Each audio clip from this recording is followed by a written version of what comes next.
नमस्कार, राधे राधे, जय श्री कृष्णा।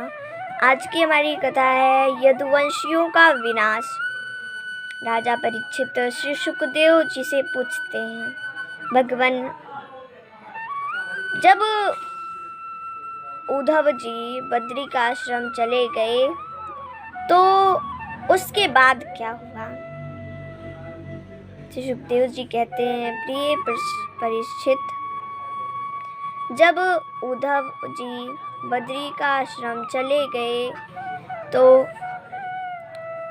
इधर द्वारिका में भगवान श्री कृष्ण ने सबसे कहा कि इस समय द्वारिका में बड़े अपशगुन हो रहे हैं, इसलिए हम सभी को प्रभास क्षेत्र चलने चाहिए।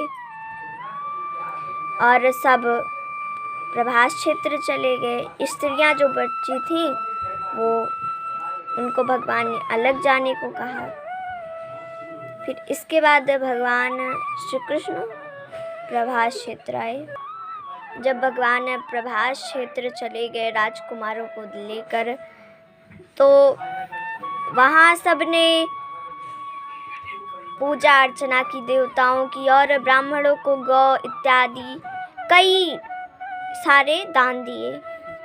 फिर इसके बाद उन राजकुमारों ने और यदुवंशियों ने एक ऐसी मदिरा पी ली जो मस्तिष्क को, मन को भ्रमित करने वाली थी, पागल बना देने वाली थी।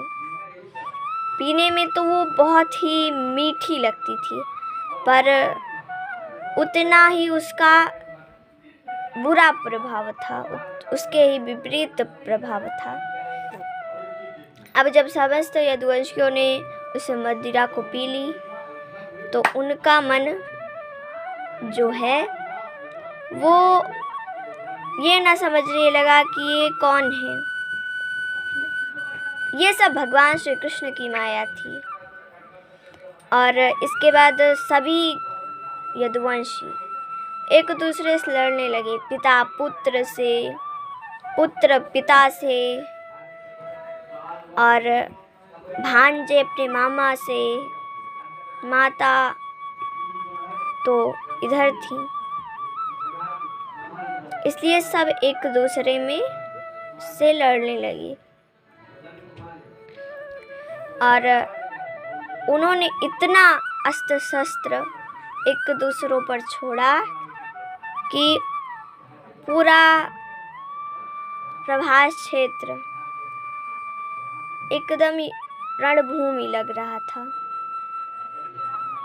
यहाँ कोई अपने को अपना नहीं समझ रहा था। और जब सारे अस्त्र शस्त्र सभी के पास समाप्त हो गए तो समुद्र के किनारे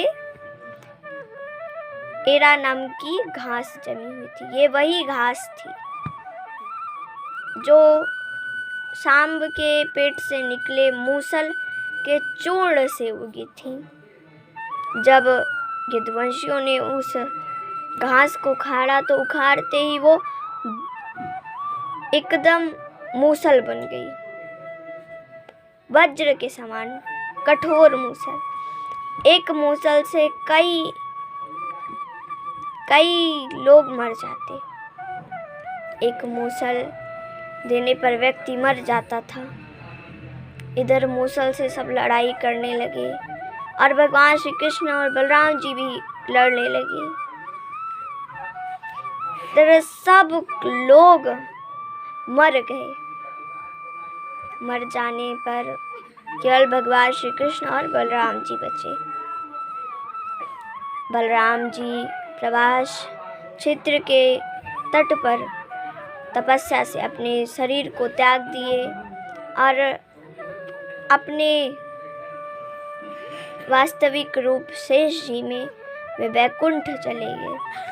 अब भगवान श्री कृष्ण ने देखा कि दाऊ ने अपना शरीर त्याग दिया है, बलराम जी ने अपना शरीर त्याग दिया है, अब हमारी भी बारी है। तो वे एक वृक्ष के नीचे, पीपल के वृक्ष के नीचे बैठ गए। उनके शरीर पर पीतांबर फहर रहे थे। उनके नेत्र एकदम कमल के पंखुड़ियों के समान सुकुमार थे और उनके कानों में मकराकृति कुंडल थे। उन्होंने वनमाला पहनी हुई थी। वो वनमाला एकदम पैर तक लटक रही थी। लंबी लंबी भुजाएं थीं, पैर थे लंबे लंबे, और वे जब बैठे थे तो दाएं पैर पर बायां पैर रखकर बैठे हुए थे। उनके पैरों के तलवे एकदम लाल लाल सुकुमार थे। इधर जरा नाम का एक बहेलिया आया।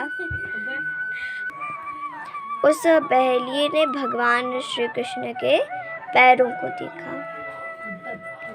उस समय भगवान श्री कृष्ण के पैर इस तरह दिख रहे थे जैसे कोई हिरण हो। बहेलिये ने समझा कि ये कोई हिरण है और उसने बहेलिये ने जब भगवान श्री कृष्ण को बाण मार दिया तो वो पास आकर देखता है तो ये क्या है? ये चतुर्भुज पुरुष हैं। उस बहेलिये ने भी वो मूसल का चूर्ण अपने बाणों पर लगाए हुए था। अब जब बाण लग गया भगवान श्री कृष्ण के तो वो सोचने लगा चतुर्भुज पुरुष हैं ये तो जरूर बहुत बड़े देवता होंगे या स्वयं भगवान होंगे। इस प्रकार जब बहेलिये ने सोचा, जरा ने सोचा तो भगवान श्री कृष्ण से क्षमा मांगने लगा। बोला, भगवान हमसे बहुत बड़ी भूल हो गई। हमने आपको हिरण समझा। अब हम पापी को आप मार डालिए, क्योंकि आपके हाथों मरना हमारा सौभाग्य होगा। इस पाप का मुझे प्रायश्चित करना है, मुझे आप मार डालिए। अब मैं एक भी क्षण इस संसार में जीना नहीं चाहता हूँ। भगवान श्री कृष्ण ने कहा, शांत रहो जरा, तू पागल ना बन। ये सब मेरी वजह से हुआ। मैं ही चाहता था कि ऐसा हो तो इसलिए ऐसा हुआ। मेरे ही इच्छा से तुमने मुझे बाण मारा। इस प्रकार जरा से जब भगवान ने कहा तो जरा हाथ जोड़कर भगवान श्री कृष्ण से क्षमा मांगने लगा। कहा, आप अंतर्यामी हैं, हमें कृपया करके क्षमा कर दीजिएगा। भगवान श्री कृष्ण ने कहा, तुम्हें इसी क्षण में स्वर्ग देता हूँ। और स्वर्ग से एक विमान उतरा, उसमें जरा बैठकर स्वर्ग लोक चला गया। अब इधर भगवान के सारथी दारुक जी गरुड़ से चिन्हित ध्वजा का रथ लेकर, 4 घोड़ों वाला रथ लेकर भगवान श्री कृष्ण को खोजते खोजते भगवान श्री कृष्ण के पास है। इधर देखते हैं भगवान तो अपने परम धाम जाने की तैयारी कर रहे हैं, जाने ही वाले हैं। तो दारुक बड़े उदास हो गए, क्योंकि एक योद्धा और सारथी का बहुत ही गहरा संबंध होता है। क्योंकि अगर युद्ध में सारथी ठीक से योद्धा का रथ ना चलाए तो योद्धा कितना भी बलशाली क्यों ना हो, लेकिन उसकी हार निश्चित है। ऐसे दारुक जी भी थे। उन्होंने भगवान से कहा, आप कहाँ जा रहे हैं भगवान, हमें छोड़कर? मैं कैसे आपके बिना रहूँगा। उसी समय वो भगवान श्री कृष्ण का रथ आकाश में उड़ गया। दारुक जी इस प्रकार कह रहे थे तो भगवान श्री कृष्ण ने कहा, दारुक ये सब मेरी इच्छा से है। अच्छा, तुम एक कार्य करो, द्वारिका में जितने भी स्त्री हैं उन्हें द्वारिका से शीघ्र हटा दो, अर्जुन के पास ले जाओ, क्योंकि मेरे न रहने पर वो द्वारिका एक क्षण भी समुद्र में टिकेगी नहीं और तुरंत डूब जाएगी। इसलिए जितनी भी द्वारिका की स्त्री बच्चे हों, जितने भी पुरुष बच्चे हों, उन सबको द्वारिका से कहीं अन्य स्थान पर लेकर चले जाओ।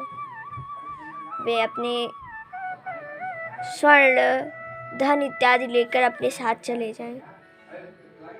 भगवान के इस आदेश को सुनकर दारुक ने कहा, जी भगवान, ऐसा ही होगा, और दारुक द्वारिका चले आए। आज की कथा हमारी यही समाप्त होती है। कल की हमारी कथा रहेगी भगवान का स्वधागमन। नमस्कार, राधे राधे, जय श्री कृष्ण।